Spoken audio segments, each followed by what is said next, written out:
Good day, beautiful listeners. This is your one and only Miss Lorato Moncho / Madam OHS.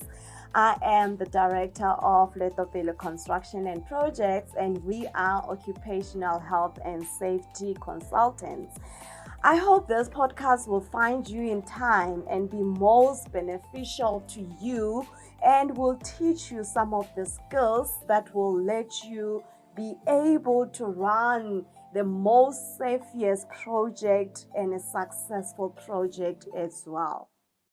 So, our topic for today is about on-site preparedness, what safety measures needs to be in place, and as per the OHS Act of Health and Safety, we know that incidents hurt and safety does not hurt.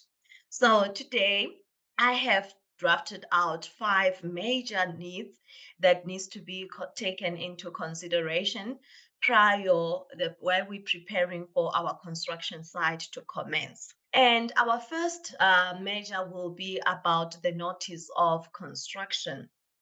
Our notice of construction, which is called our Annexure 2 form. As per the construction regulations section 4, prior any project and commence a permit or notice of construction must be submitted at the Department of Labor 7 days before the project commences. Apart from that, this applies also to the size and the period of the project. On the other hand, the work permit is applicable to a project that exceeds 180 days, that involves more than 1,080 people and above CIDB grading 6, and must be also submitted 30 days before work is to be carried out. And furthermore, looking into our second measure that we also needs to be put into place is that we have a safety file that needs to be compiled. A safety file should be compiled prior the project starts for the client and agent's approval. It has to be compiled as per the safety specifications of the client, and it is done by a qualified safety officer. It also includes the client baseline risk assessment as a guideline to your task risk assessment that are on site. And our point number 3, we're going to discuss about the safety trainings that needs to be in place as well while we are preparing for our construction site. Safety training needs to be carried out prior the project commence to avoid unforeseen incidents and injuries.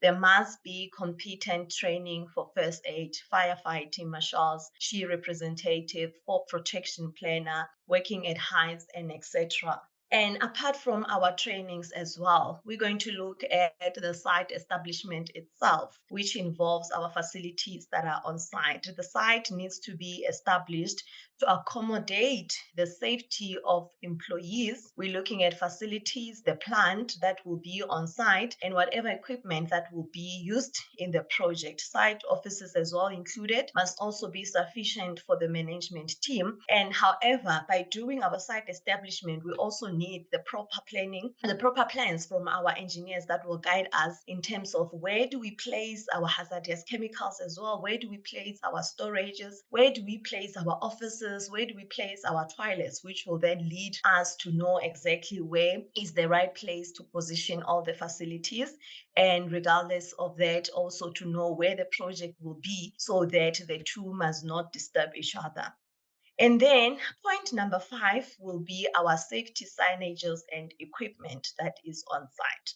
Safety signs must be plugged on the entrance of the site to give awareness on what PPE is required on site and rules of the site. The first equipment and fire extinguishers. The first aid equipment and the fire extinguishers must be sufficient for the site as per the amount of workers that are on site.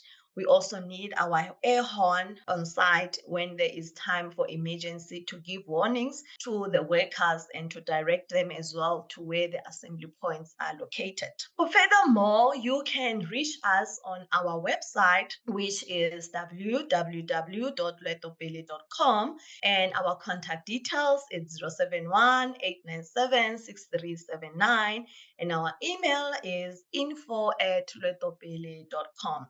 Thank you you very much for your time. I hope this information was informative enough, and it will also lead you and guide you on what are the steps to follow when you are preparing for a construction site. Thank you. Yours faithfully, Miss Moncho, Madam OHS, Minister of OHS. Thank you very much. Bye.